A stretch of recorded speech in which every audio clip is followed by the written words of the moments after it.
One of the strangest things many people experience is this. They say they want rest, but when rest finally arrives, they become uncomfortable. They reach for the phone, start checking things, create tasks, feel restless, suddenly become productive again, or they finally slow down and anxiety appears. For many people, this is confusing because consciously they may desperately want peace, stillness, rest, recovery, or relief. And yet the body seems unable to settle into it. Today I want to explore a different way of understanding that experience, because it is not weakness, not a lack of discipline, not failure. Today, let's look at understanding that experience through physiology. Because safety is not only something we think about, safety is something the body has to experience. Over the last few videos, we've been building a larger framework around awareness, state, capacity, regulation, and the relationship we have with different body states. We've talked about how awareness alone doesn't automatically create change. Regulation is not staying calm. Health is not a permanent performance state, and the body is constantly adapting in real time. Today, we take the next step. What actually is safety for a human being? And why do some states feel so difficult to allow? Most people think safety means comfort, reassurance, lack of conflict, or the absence of danger. And of course, these things all matter, but physiologically, safety is deeper than a thought. Safety is the body's sense that there are enough resources, enough support, and enough predictability for the organism to respond to life without chronically organizing around threat. A physiologically safer system has some ability to mobilize when needed and then settle when the demand has passed. It can use energy without the body treating energy expenditure itself as dangerous. It can experience emotion without immediately becoming overwhelmed by that emotion. It can slow down without the system interpreting stillness as exposure. It can rest, recover, digest, connect, sleep, and return. Not perfectly and not all of the time, but enough that the organism is not constantly preparing for impact. Human beings really do require external conditions for safety. We need things like enough food and water, shelter, sleep, protection from violence and ongoing harm, social connection, physical movement, touch, intimacy, recovery, and enough support for the demands we carry. So much of a human life is built around increasing safety. We create homes and laws and locks and emergency systems and weather alerts and medical systems and communities and financial structures, early warning systems, so many ways that we try to reduce uncertainty and increase stability. Because organisms naturally move toward conditions that support survival. But once many of the basic needs are at least partially covered, human beings often begin attaching safety to other things: the right degree, the right career, the right relationship, the right appearance, the right income level, the right social group, the right productivity level. For one family, safety may mean education. A degree is safe until there's no job waiting after graduation. For another family, safety may mean continuing the family business until someone realizes they cannot or do not want to continue it. For someone else, safety may be linked to being attractive enough or successful enough or busy enough, needed enough. That's a big one. Included enough. This is where many people quietly lose contact with the organism itself, because no amount of overtime pay or social approval, no amount of achievement or external performance can fully substitute for what a living body actually requires in order to settle. sleep, nourishment, movement, connection, touch, pleasure, recovery, meaning, rhythm. Enough support for the demands being carried.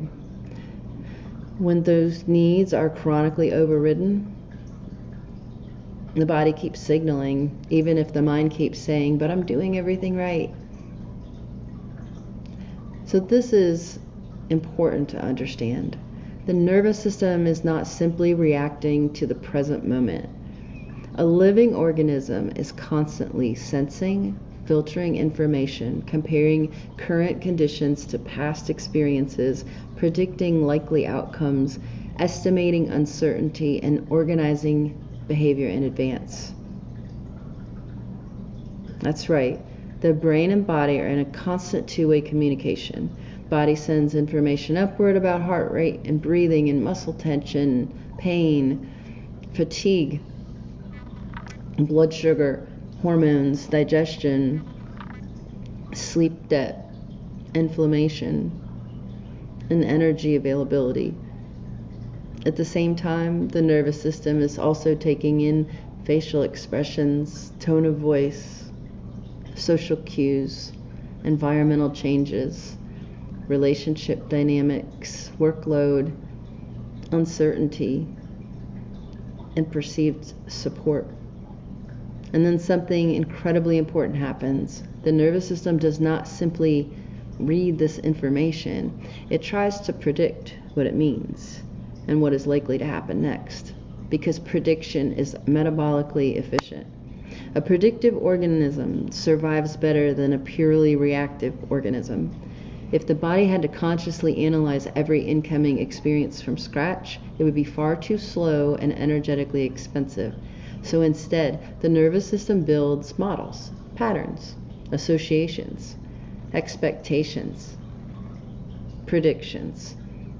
If this happens, that usually follows.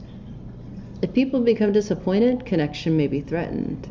If I slow down, overwhelm may surface. If uncertainty increases, danger may increase. If conflict starts, I may lose stability. And then the body often begins preparing before the event fully arrives. That is incredibly important to understand, because physiology frequently shifts before conscious awareness catches up. Heart rate changes, breathing changes, muscle tension changes, scanning increases, digestion shifts, hormones shift, attention narrows, energy allocation changes, behavior changes, and people experience the cumulative result as anxiety, urgency, avoidance, overthinking, shutdown, compulsive productivity, irritability, or just my personality, without realizing that the organism may already be running a predictive, adaptive response. This is why meaning matters so much. Two people can experience the exact same event and have completely different physiological reactions, because the nervous system is not responding only to the event itself. It is responding to predicted consequences, prior experiences, learned meaning, uncertainty, available resources, expected support, and perceived ability to recover afterward. One person experiences public speaking as exciting, another experiences it as threatening. One person experiences silence as peaceful, another experiences it as unsafe. For one person, rest is recovery, another experiences it as exposure. The organism is continuously assigning meaning, and based on those meanings, the body organizes state. Take something like people pleasing. Many people now recognize the term. They might say, oh, I'm a people pleaser, or even, I learned that as a child, or that's just how I am. But often they don't fully understand what the body was actually adapting to. Imagine a child growing up in an environment where conflict felt unpredictable, emotional tension felt dangerous, caregivers became overwhelmed easily, anger disrupted connection. or approval felt inconsistent. That child's nervous system may begin learning in real time: if I stay agreeable, things settle faster. If I monitor everyone else's emotions, I can prepare. If I avoid conflict, I reduce danger. If I stay useful, needed, helpful, or easy, connection is more likely to remain stable. Over time, those behaviors stop feeling like strategies or survival. They start feeling like identity. I'm just nice. I'm just sensitive. I'm just thoughtful. I hate conflict. I'm the responsible one. But underneath, the organism may still be continuously scanning emotional tone, facial expressions, possible disapproval, shifts in connection, uncertainty in the environment, and organizing behavior in advance to reduce threat. Eventually, this becomes automatic, not because the person consciously chooses it every moment, but because the nervous system has practiced the pattern thousands of times, which means even in adult relationships, long after the original environment is gone, the body may still anticipate tension, overmanage relationships, suppress authentic responses, prioritize others automatically, fear disappointing people, or feel unsafe when not actively maintaining connection. And this is why awareness alone is often not enough, because someone can intellectually recognize I'm people-pleasing and still feel unable to stop, because the pattern is no longer just psychological, it has become physiological prediction. This is also why trauma cannot be understood only as an event, because two people can experience similar events and emerge with very different physiological organization afterwards. What matters is not only what happened, but how overwhelming, unpredictable, unsupported, inescapable, or unresolved the experience was for that particular organism. Trauma is not only the event, it is the body's ongoing adaptation to conditions it experienced as unsafe. So if someone lived for years in environments where slowing down led to danger, emotion led to rejection, uncertainty led to chaos, rest was impossible, needs were ignored, conflict was unpredictable, or vigilance was necessary, the nervous system may continue organizing around those conditions long afterwards, and far longer than when the external environment has changed. This is why awareness alone is not enough, because the body is not only remembering events, it is predicting future survival based on past adaptation, which means many people are not consciously choosing dysregulation. Their physiology may still be trying to protect them. Now, when I say an organism and a nervous system becomes organized around threat, I don't necessarily mean that someone feels consciously terrified all the time. I mean the body begins behaving as though recovery is uncertain, overwhelm is possible, stability could be lost, or something important might go wrong if vigilance drops. And when that happens, the system starts allocating energy differently towards predicting, monitoring, managing, preparing, controlling, staying functional in the performative way we talked about last week. Overall, reducing uncertainty, often automatically. And this can show up in very ordinary ways, like difficulty relaxing even when nothing urgent is happening, feeling guilty while resting, compulsive productivity, over-preparing, needing certainty before making decisions, monitoring everyone else's emotions, staying busy to avoid feeling, pushing through exhaustion, difficulty settling after stress has passed, feeling unsafe, slowing down, or feeling like if you stop managing everything, something bad will happen. Many of these behaviors are socially rewarded, which is why people often don't recognize them as signs of a system carrying a chronic threat load. Because culturally, we often praise over-functioning, constant availability, hyper-independence, high productivity, and emotional suppression, even when the body underneath is exhausted. A system organized around threat often struggles to fully arrive in rest, stillness, openness, connection, play, or recovery. because some part of the organism is still preparing for what might go wrong. And importantly, this does not mean the person's weak. It does not mean they're broken. And it does not mean the body's malfunctioning. It means the organism successfully adapted. It survived. And many of those adaptations once made perfect sense. Now, this does not mean a healthy system never experiences stress or activation or uncertainty or strong emotion. Healthy human systems are still deeply human. They still mobilize. They still respond to challenge. They still experience grief, joy, pressure, conflict, fatigue, disappointment, intensity. The difference is not the absence of activation. The difference is flexibility. A healthier system does not have to spend as much energy constantly preparing for danger. So there's more room for rest and play and creativity, connection, curiosity, and recovery.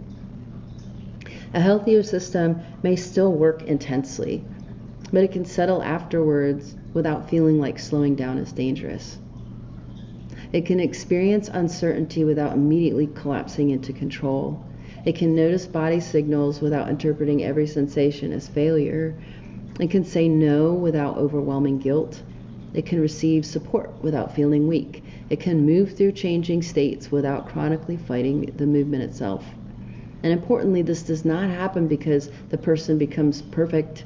It happens because the organism develops more trust that activation can resolve, that recovery is possible, support exists, and difficult states can be survived without losing connection, identity, or safety.